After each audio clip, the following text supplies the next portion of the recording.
In this short video I'm looking at how to use a colour wheel, and this is the kind of standard colour wheel that you can buy in art shops and stationers, and it has one side that is about colour mixing, and on the other side it talks about colour relationships.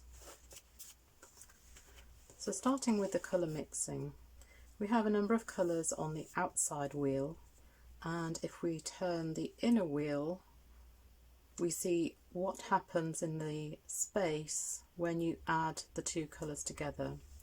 So if I add yellow to red, I get orange.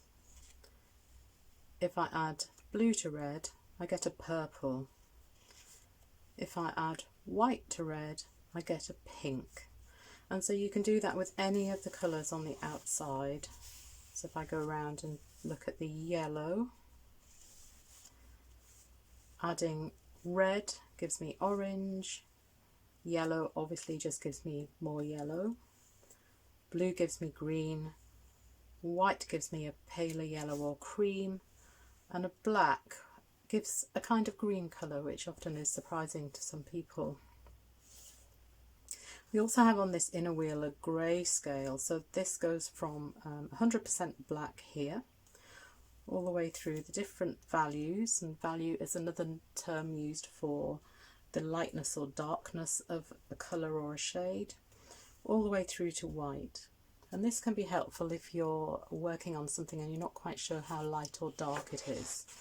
So for example, if I take a photograph like this lapwing and I'm not sure how dark the head is, I can use my scale to run through each of these values to find a corresponding shade, and it's somewhere between 2 and 1. It's quite dark.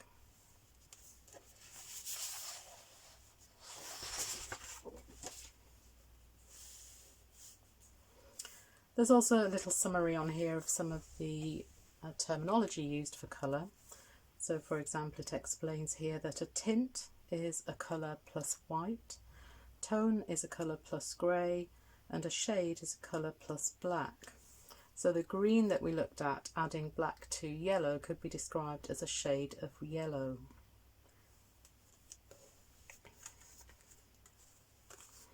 So turning it over,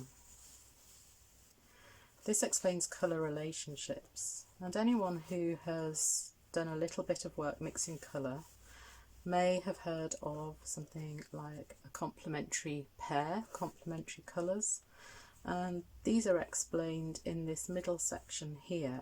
So complementary colour is any colour and its opposite on the colour wheel. So for example, with yellow, the opposite or complement is violet.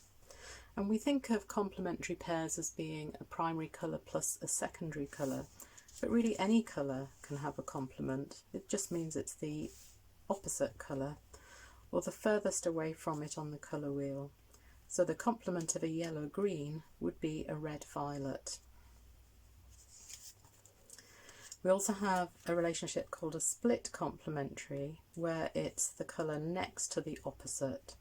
So red is the split complementary of yellow-green, and there are some other colour relationships here. But we also have here an example of a shade, a tone and a tint. So if you were to add white, grey and black to red-orange, it shows you the kind of colours that you might achieve. So that's quite helpful if you're not sure where to start. If you want a particular kind of brown, for example, it could be a good idea to have a look at some of these colours on the colour wheel and work out how they're derived from the more pure colours around the outside. So that really is the basics of a colour wheel. In the next video we're going to look at colour mixing, and we're also going to look at how the Impressionists used colour, and in particular used complementary colours for colour mixing. And so this colour wheel could be quite useful when we look at that.